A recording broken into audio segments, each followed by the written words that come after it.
Johanán fue llevado en el espíritu hasta el día del Señor, el día de Jehová, un día en el futuro que muchos profetas vieron por medio de visiones divinas. Johanán fue cegado por una luz más intensa que el sol del mediodía. A medida que las cosas comenzaron a enfocarse, vio una menorá, 7 candeleros, y la figura de una persona que caminaba en medio de los candeleros. Y una voz, como el rugido del océano, resonó en la nube de gloria. Era Yeshua, el cual le dijo a Johanán que los 7 candeleros son las 7 asambleas de Asia Menor, a las cuales ordenó entregar un mensaje. El mensaje: yo estoy caminando entre ustedes, sé lo que está sucediendo detrás de puertas cerradas y solo se están engañando a sí mismos. Algunos de ustedes están haciendo lo que les pido y están siendo perseguidos por ello. Otros son impostores. Tienen 2 opciones: escuchen y obedézcanme, o voy a intervenir y tomaré cartas en el asunto. Lo hacemos a mi manera o lo hacemos a mi manera, pero se va a hacer a mi manera. Este fue el mensaje para las iglesias en Asia Menor, y este es el mensaje para la iglesia de hoy.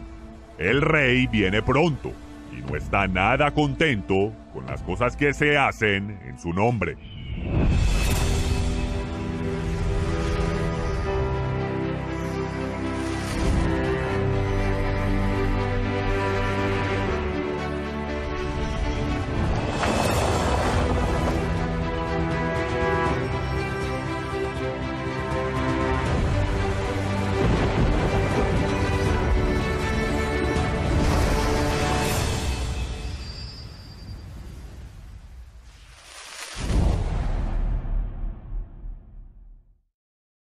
Escribe al mensajero de la asamblea en Éfeso: el que tiene las 7 estrellas en su diestra, el que anda en medio de los 7 candeleros de oro, dice esto: yo conozco tus obras, y tu arduo trabajo, y tu paciencia, y que no puedes soportar a los malos. Y has probado a los que dicen ser apóstoles y no lo son, y los has hallado mentirosos. Como en cada carta a las 7 asambleas, Yeshua comienza con una referencia a la visión que Johanán vio. Él quiere que cada una de ellas sepa su posición y autoridad, y que con él no se juega. Luego, él comienza su exhortación con alabanza por lo que ellos han hecho bien. Conozco tus obras, tu arduo trabajo y paciencia. Yeshua elogió su paciencia, o más precisamente su perseverancia, su habilidad de soportar las dificultades. El texto griego de Apocalipsis indica que la obra del ministerio había sido estresante y que ellos habían trabajado hasta el punto de fatiga y desánimo. Yo sé que no puedes soportar a los malos.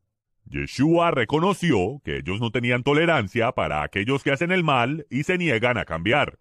Se estaban pareciendo más a él, intolerantes a los impostores, a los farsantes e hipócritas. Estaban también aquellos que no tenían la Torá escrita en sus corazones, sino que fingían guardarla para ser aceptados en el club, por así decirlo.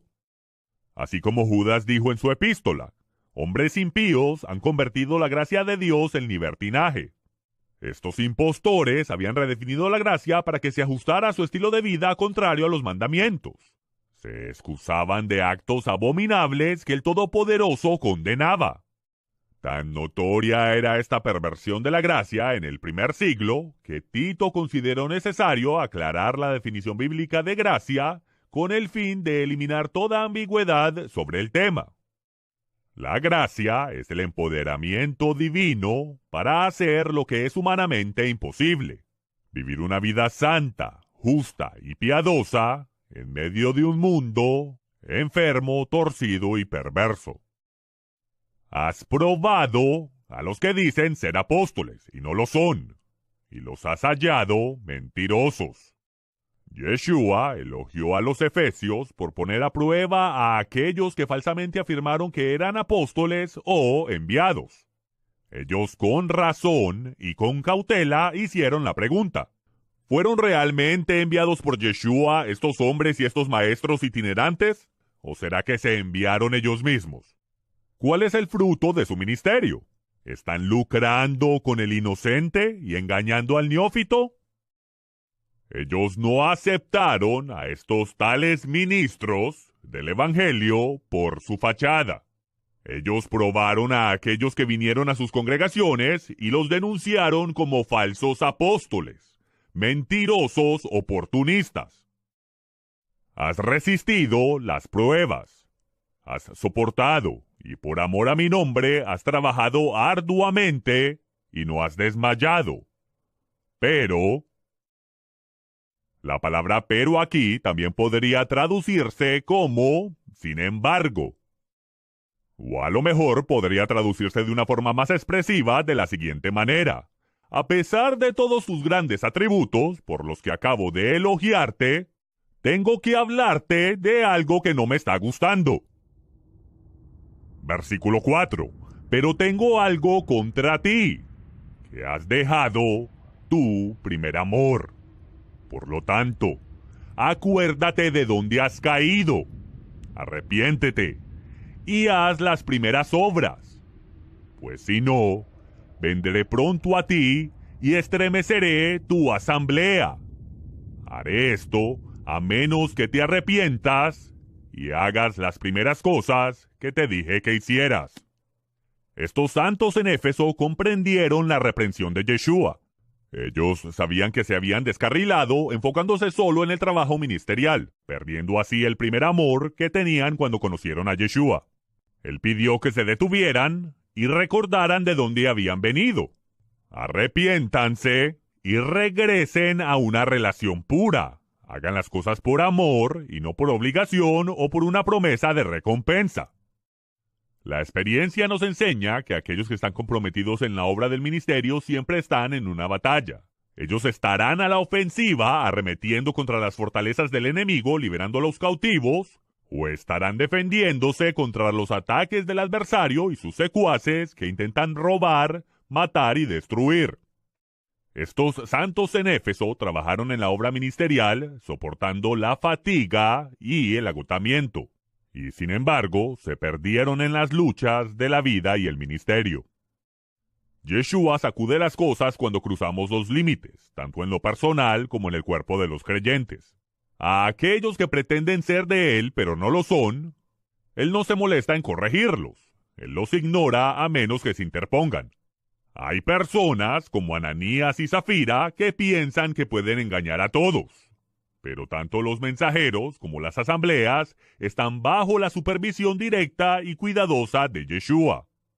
Los santos en Éfeso sabían lo que se suponía que tenían que hacer, y lo estaban haciendo en algún momento hasta el punto del agotamiento. Yeshua les advierte que regresen a su primer amor, o no les irá bien. Él no le ha dado a sus siervos una licencia para pecar bajo la excusa de la gracia. Pero tienes algo a tu favor. Odias las obras de los Nicolaitas, que yo también odio. Hay una cosa que Yeshua dice que él odia en el libro de Apocalipsis, y es algo con lo que él tiene que lidiar una y otra vez en su ministerio. La doctrina y las obras de los Nicolaitas. Él las odia y definitivamente que las odia. Y lo repite una y otra vez en su ministerio. La doctrina y las obras no se diferencian mucho en sus definiciones. En la cultura hebrea, la doctrina es lo que usted hace, no lo que se sienta a pensar en una banca de iglesia. En cambio, en la cultura occidental, doctrina es lo que usted cree independientemente de lo que haga o no haga. Como dijo Jacob, Santiago, la fe sin obras es muerta. La fe es un verbo, y un verbo implica acción. Y podría hablarse también como un axioma matemático. Acción sin acción no es acción. O al revés, lo que usted hace es lo que usted en realidad cree.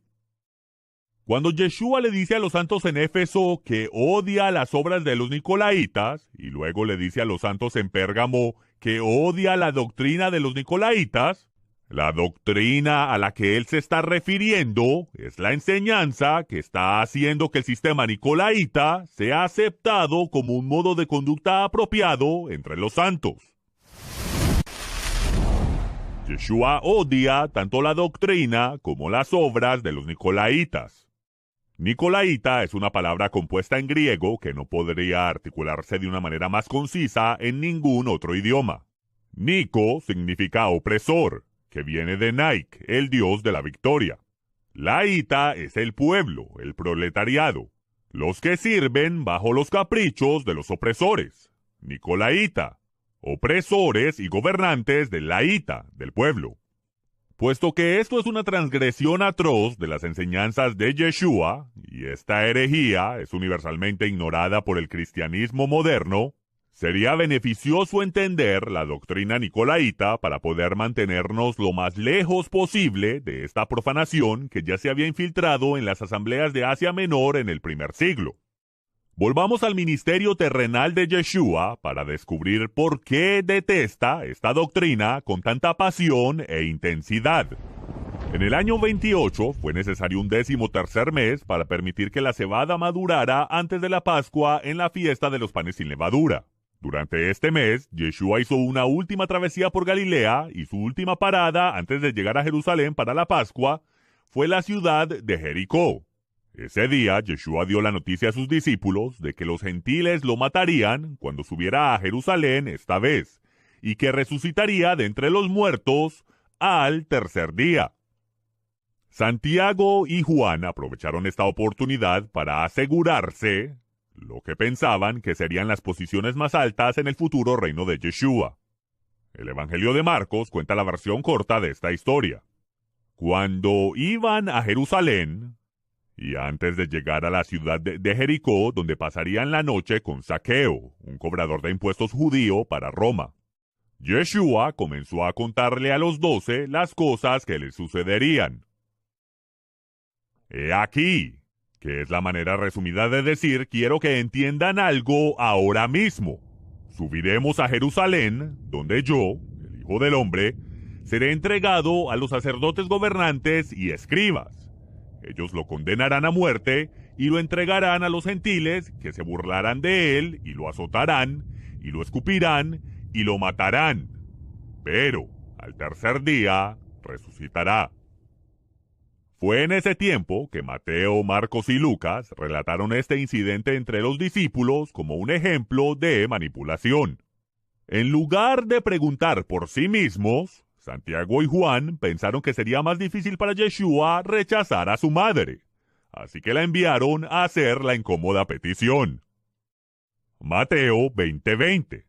Entonces se le acercó la madre de los hijos de Zebedeo con sus hijos, postrándose ante él y pidiéndole algo. Yeshua le dijo, «Mujer, ¿qué quieres?» Ella titubeó, maestro, concede que estos dos, mis hijos, puedan sentarse a tu diestra y a tu izquierda cuando entres en tu reino». Yeshua le respondió, «Mujer, no tienes ni idea de lo que estás pidiendo. Jacob, Johanán, vengan acá. ¿Son capaces ustedes de beber de la copa del sufrimiento y del dolor que estoy a punto de beber? ¿Pueden ustedes sumergirse en la tortura que estoy a punto de sumergirme?» Ellos dijeron, «Sí, somos capaces». Yeshua respondió, «Está bien, así será entonces. Ciertamente que de mi vaso beberéis, y seréis bautizados con mi bautismo, pero el sentarse a mi derecha y a mi izquierda no es mío darlo, sino que se les dará a aquellos a quienes está preparado por mi Padre». Cuando los otros 10 oyeron lo que estaba pasando, se enojaron, se llenaron de indignación con los 2 hermanos. ¿Por qué estaban indignados los otros discípulos? ¿Por qué se enojaron ante el juego de poder de Johanán y Jacob? Porque una vez que se ocupan las posiciones a la derecha e izquierda de Yeshua, lo único que queda son las posiciones a la derecha e izquierda de Santiago y Juan. Y después que esas 4 posiciones han sido tomadas por aquellos que han besado sus pies, lo único que queda son las 16 posiciones debajo de ellos. Y así continúa y continúa sucesivamente hasta que finalmente llegas a los laicos. La gente que está abajo sirviendo a todos aquellos que están encima de ellos. Versículo 25. Yeshua llamándolos, a los 12, les dijo: Sabéis que los gobernantes de las naciones se enseñorean de ellas, y los que son grandes ejercen sobre ellas potestad. Mas entre vosotros no será así. Quien quiera hacerse grande entre vosotros será vuestro servidor. Y quien quiera ser el primero entre vosotros será vuestro siervo. El Hijo del Hombre, que es una antigua expresión idiomática hebrea que significa yo mismo o este ser humano, no vino para ser servido, sino para servir. Yeshua vino a servir en vez de ser servido. Si usted quiere ser grande en su reino, póngase de rodillas y sirva a todos los demás. Levántelos para que caminen en la plenitud y estatura de Yeshua, que vivió la vida de un siervo, sirviendo incluso hasta su muerte.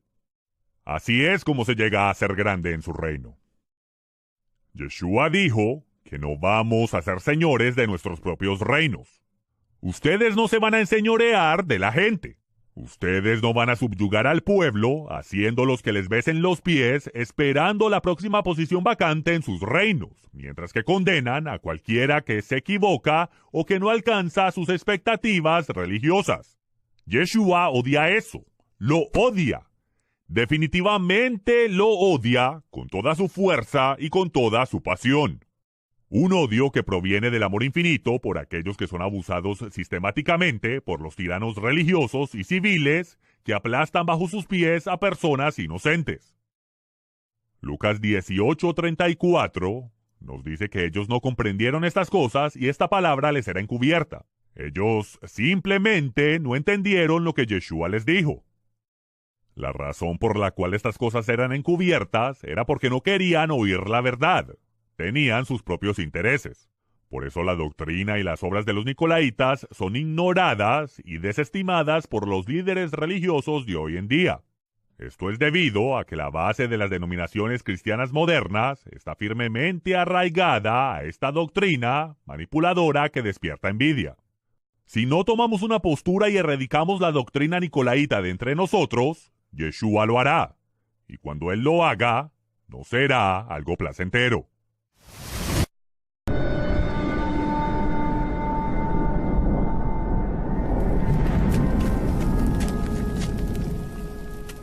Los profetas hebreos nos explican por qué el Todopoderoso permite que su pueblo sufra pruebas y tribulaciones.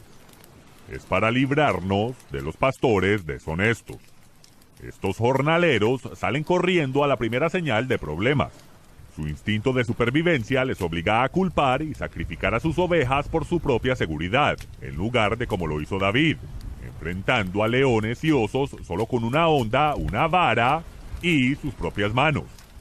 Yeshua promete que separará el trigo de la paja, cortará las ramas estériles y podará su viña de las ramas que no permanezcan en él y produzcan fruto. En el momento de la cosecha, él usará las herramientas necesarias para aventar el trigo y separarlo de la paja. Tal como Isaías lo ilustró tan elocuentemente en su parábola agrícola sobre el castigo de Judea.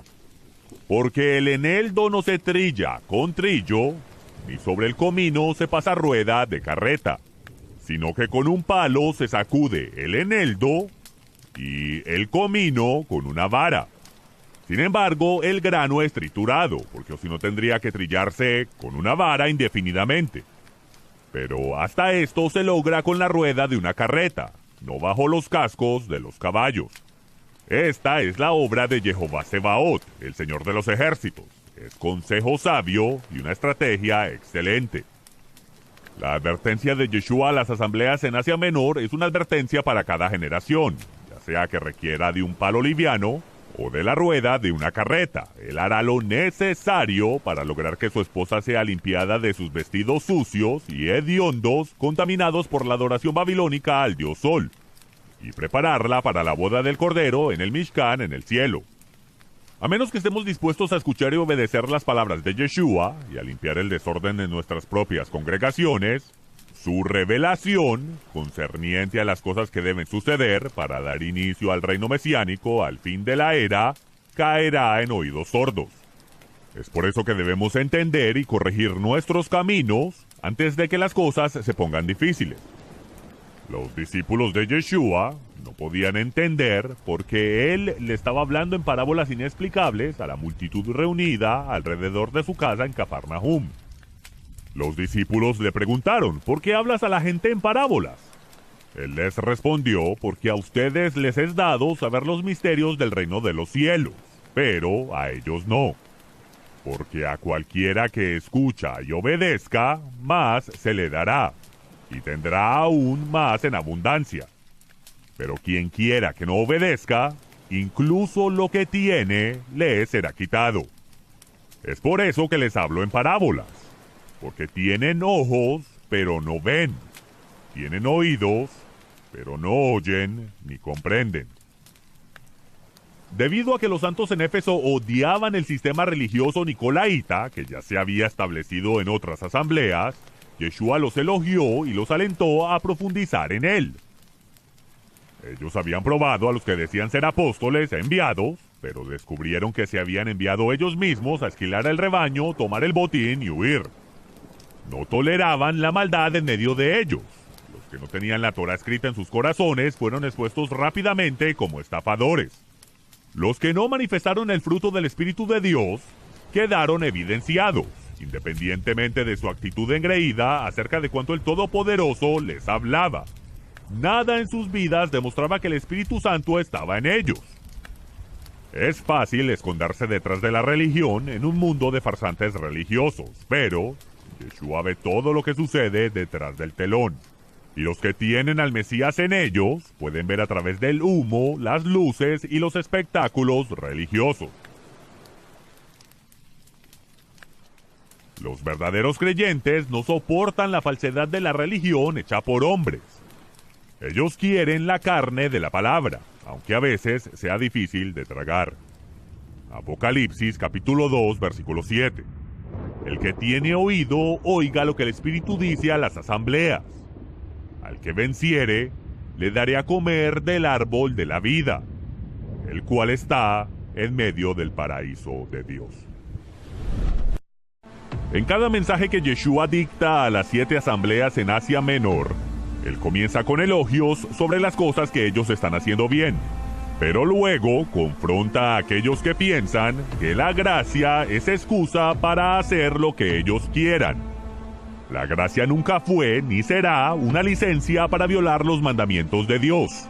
La gracia es un empoderamiento divino para vivir una vida santa, justa y piadosa en medio de un mundo enfermo, torcido y perverso.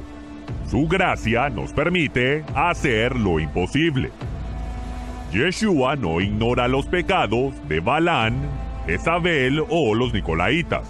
Les dice que corrijan sus caminos o él personalmente los destruirá junto con sus doctrinas demoníacas. Yeshua puede ser tolerante, pero el rey regresará y usará todos los medios a su disposición para hacer una limpieza general y desechar la basura. Puede ser que su misericordia dure para siempre, pero su tolerancia a la hipocresía tiene sus límites. Ese es el mensaje a las iglesias de Asia Menor en el primer siglo, y ese mensaje es aún más relevante al día de hoy. El fin de la era está sobre nosotros.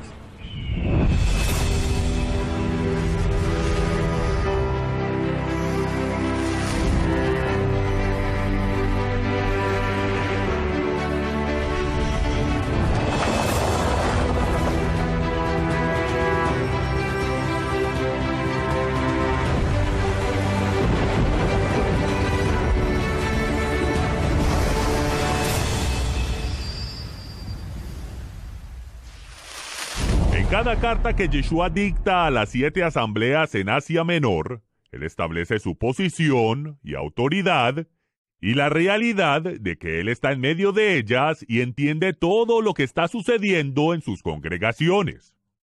La segunda sección de Apocalipsis, las cartas de Yeshua a las 7 asambleas, yo la asemejo al libro de Jueces. A través de Jueces y los libros de los reyes, Los enemigos de Israel fueron usados para llevar al pueblo de vuelta a la obediencia a la Torá, las instrucciones del Todopoderoso. Cada vez que abandonaban el pacto, caían en esclavitud. Un juez era ordenado para llamar al pueblo al arrepentimiento, y luego ese mismo juez era facultado sobrenaturalmente para liberarlo. El último juez de Israel, antes de que Saúl fuera ungido rey, fue Samuel. Samuel fue instruido para advertir al pueblo de lo que sucedería si elegían a un rey para que los gobernara. Jehová dijo que él era su rey, pero si insistían en tener un rey de carne y hueso, ese rey usaría su poder para abusar de ellos. El libro de los jueces recalca repetidamente una y otra vez una sola declaración, la cual se reitera una última vez en las palabras finales del libro. En estos días no había rey en Israel. Cada uno hacía lo que bien le parecía. El primer libro de Samuel nos revela que el último versículo de Jueces no es del todo correcto. No había un rey de carne y hueso presente con ellos, pero su verdadero rey era el Dios del cielo. Pero como no había rey de carne y hueso en Israel, todos hacían lo que bien les parecía, incluyendo idolatría, robo, adulterio, asesinato, violación, sodomía, y los sacerdotes levíticos vendiendo sus servicios religiosos al mejor postor. Yo considero el libro de Jueces como un libro profético que aborda específicamente lo que sucede hoy. Yeshua no está personalmente presente como el rey de carne y hueso que reinará desde el trono de su padre en Jerusalén. Y debido a que nadie lo ve, cada uno hace lo que bien le parece en sus propios ojos. Yeshua sabe lo que está pasando en su nombre. Las mismas abominaciones detalladas en el libro de Jueces son referidas por Yeshua en sus cartas a las iglesias en Asia Menor, y son las mismas abominaciones que ocurren en la iglesia de hoy. Israel fue castigado una y otra vez cuando abandonó los mandamientos de Dios y adoptó las tradiciones paganas y fiestas babilónicas del culto al sol. Así como el Todopoderoso corrigió a Israel cuando se apartó de la senda, Yeshua también corrige a su pueblo de cualquier manera que sea necesario. Guerras, colapso económico, enfermedades, plagas, sequías, despojo de armas e imposición de impuestos hasta el punto de pobreza. Todo está ahí en el libro de Jueces y en el libro de Apocalipsis. Pablo se refirió a las implicaciones proféticas del pasado en sus cartas a los santos en Corinto. Todas estas cosas le sucedieron a Israel y fueron escritas como testimonio e instrucción para nosotros, quienes nos encontramos al fin de la era. Seríamos tontos si ignoramos las lecciones de la historia y las advertencias de Yeshua sobre los problemas que asolarán la tierra antes de que venga a rescatar a sus siervos a la trompeta final. Después de que Yeshua establece su autoridad como el Rey omnisciente, él comienza su exhortación a las iglesias con elogios por lo que han estado haciendo bien. A la asamblea en Esmirna escribió: el primero y el postrero, el que estuvo muerto y vivió, dice esto: yo conozco tus obras, y tu tribulación, y tu pobreza, pero tú eres rico. También conozco la blasfemia de los que dicen ser judíos y no lo son, sino sinagoga de Satanás. En todas sus cartas, Pablo usa los términos judíos e Israel indistintamente.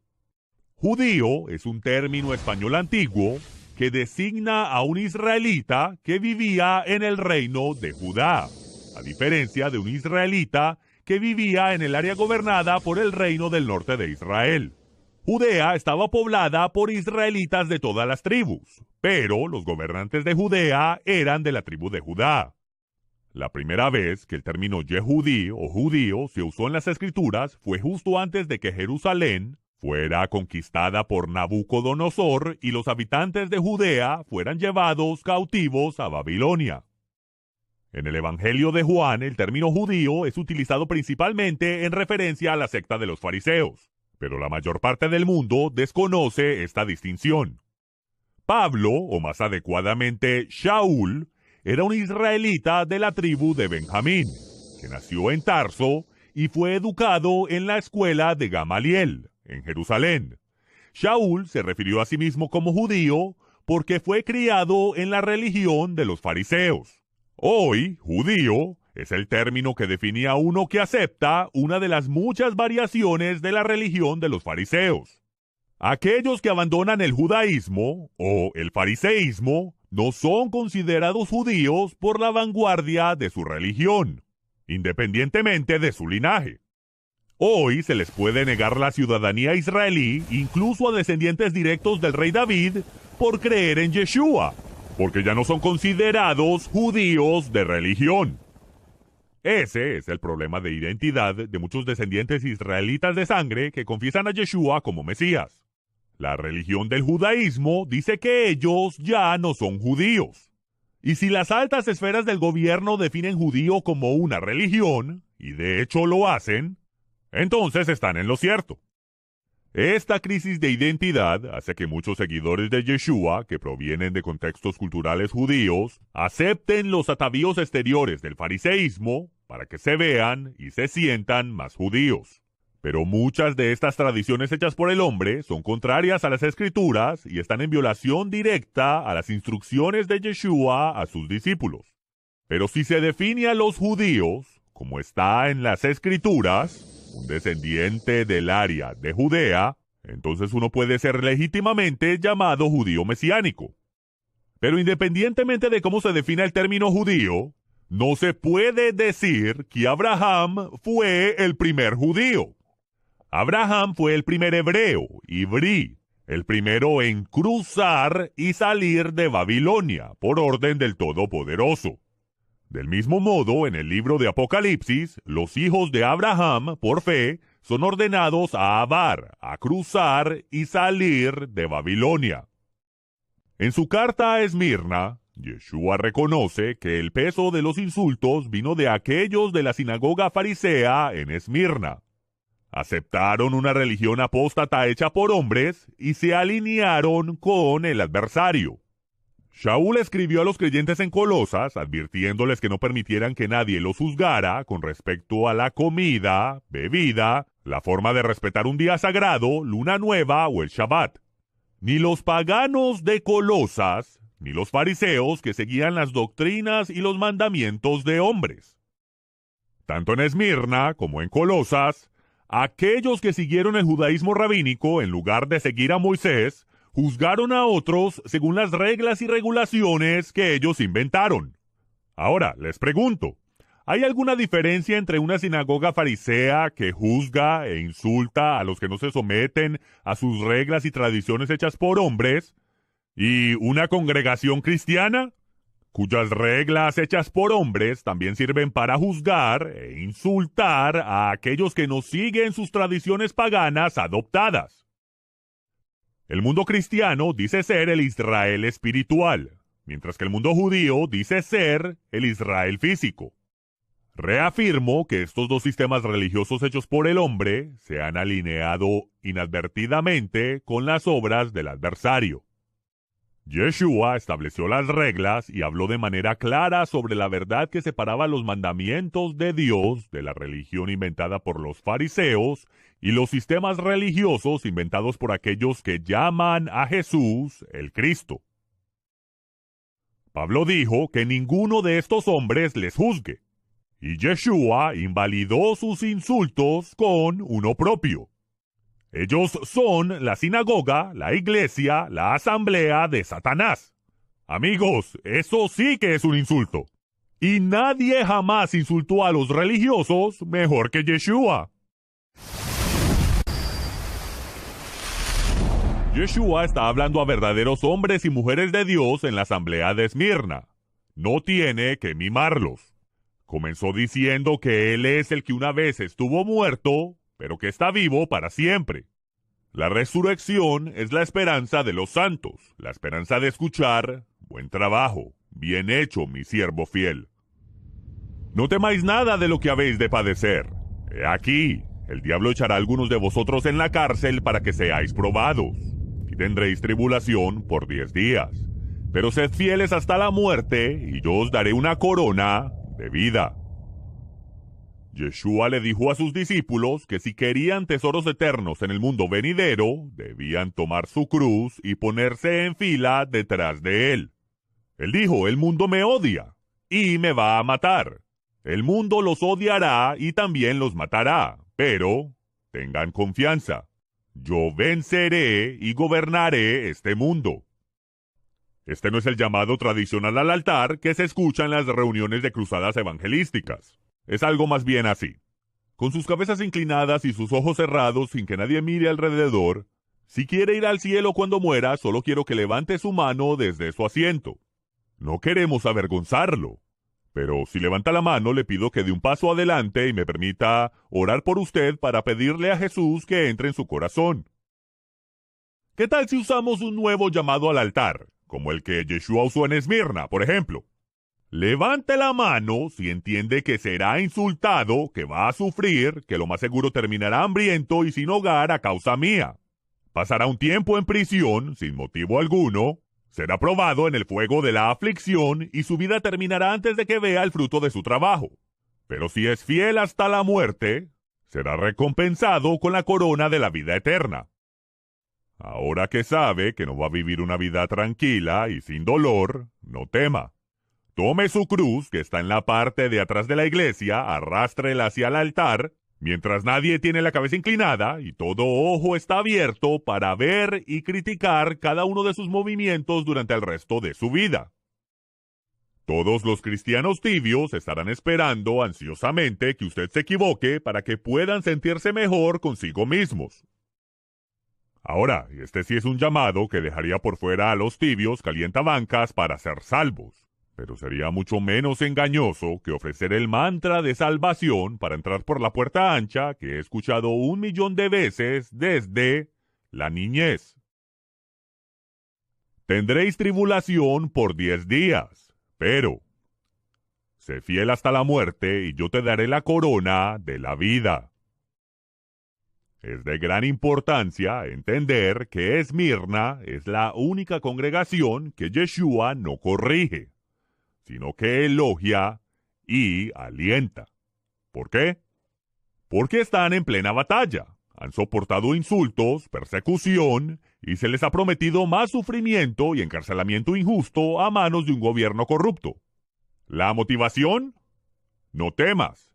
Sé fiel hasta la muerte, y te recompensaré por la eternidad. Pero, ¿por qué dice que solo tendrán tribulación por 10 días? De nuevo, la parábola de Isaías cuenta la historia mejor. Porque el eneldo no se trilla con trillo, ni sobre el comino se pasa rueda de carreta, sino que con un palo se sacude el eneldo y el comino con una vara. Sin embargo, el grano es triturado, porque si no tendría que trillarse con una vara para siempre. Pero hasta esto se logra con la rueda de una carreta, no bajo los cascos de los caballos. Esta es la obra de Jehová Sebaot, el Señor de los ejércitos. Este es un consejo sabio y una estrategia excelente. 10 días de tribulación es un periodo relativamente corto de tiempo. Hay 10 días entre Yom Teruah, el día de trompetas, y Yom Kippur. En una sombra profética del cumplimiento de las fiestas del otoño del Señor, se sugiere una guerra de 10 días que llevará a la nación de Israel al borde de la destrucción. Y a menos que el Todopoderoso intervenga, Israel dejaría de existir. Pero en la culminación de esa guerra, Israel recibirá toda la tierra desde el Éufrates hasta el Nilo. Toda la tierra prometida a Abraham y a su hijo Isaac por un pacto de sangre para siempre. 10 días para los santos de Esmirna representa un periodo de tiempo extremadamente difícil, pero relativamente corto.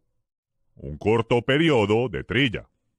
No se necesita la rueda de una carreta para trillar el comino, pero el pisoteo de los cascos de los caballos es lo que será necesario para aquellos que se niegan a escuchar y obedecer las palabras del profeta. El que tiene oído, oiga lo que el Espíritu dice a las asambleas. El que venciere, no sufrirá la segunda muerte.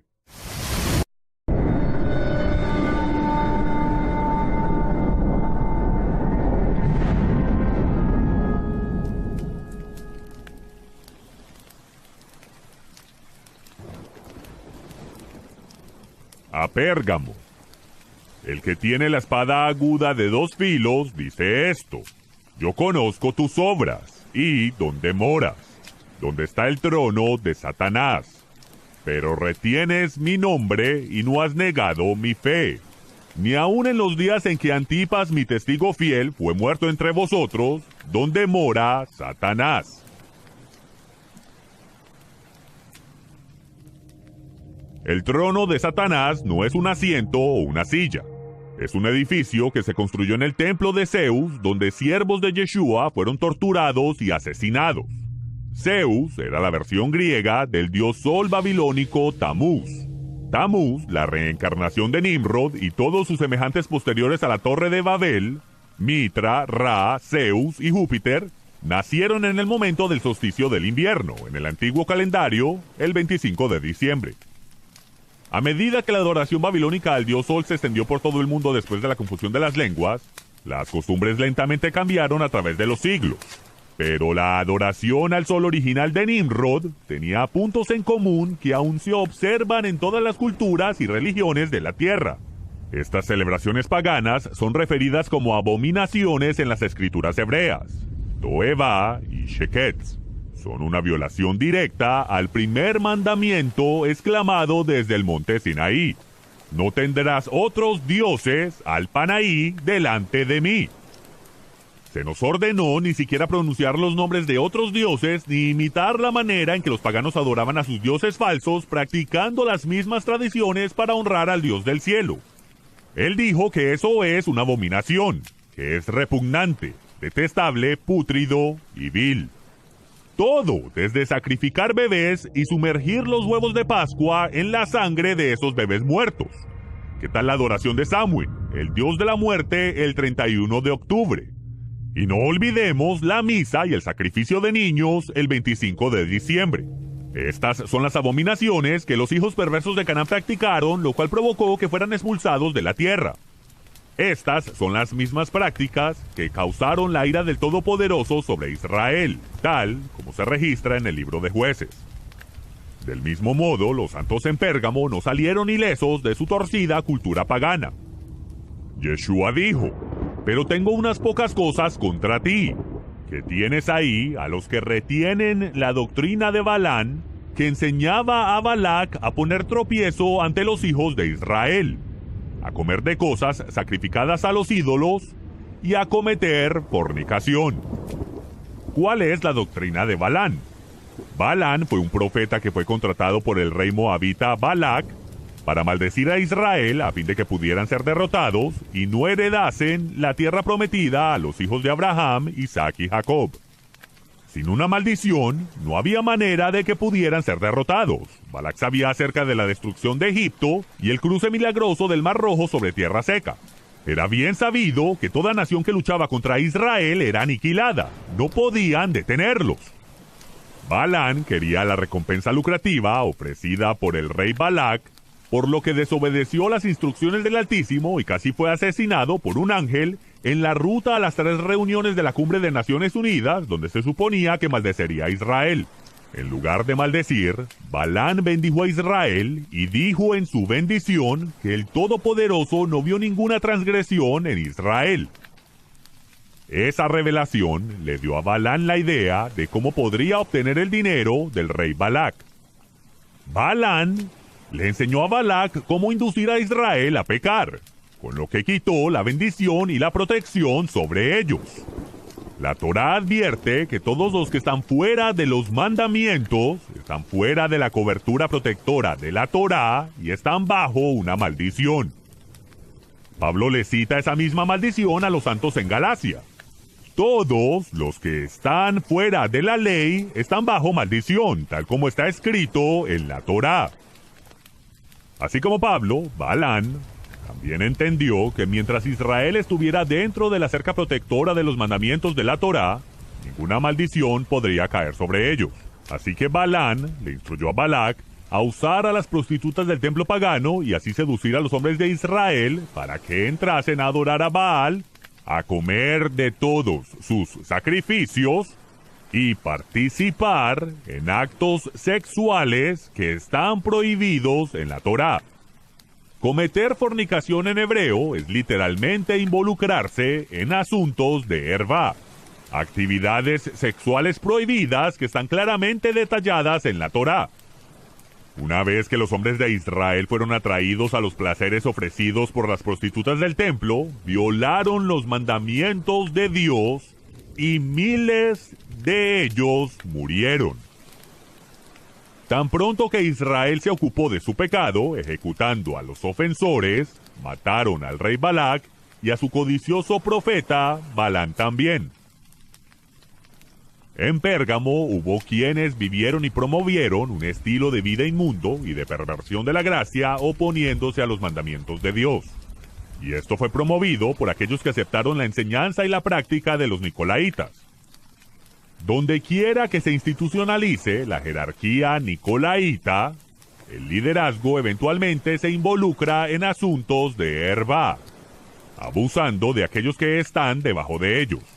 Esto se ha convertido en una epidemia, en una institución religiosa, la cual también es el pináculo de la jerarquía nicolaita y de los que cubren sistemáticamente el abuso y tráfico de mujeres y niños. Yeshua le dice a la asamblea en Pérgamo que limpie su desorden, que se arrepienta, o de lo contrario él luchará contra ellos con la espada de su boca. El que tiene oído, oiga lo que el Espíritu dice a las asambleas. Para aquellos que vencieren estos desafíos, Yeshua les permitirá comer del maná escondido en el momento de necesidad. Y al final, les dará una piedra blanca, y en esa piedra escribirá un nuevo nombre que ningún hombre sabe, excepto aquellos que la reciben.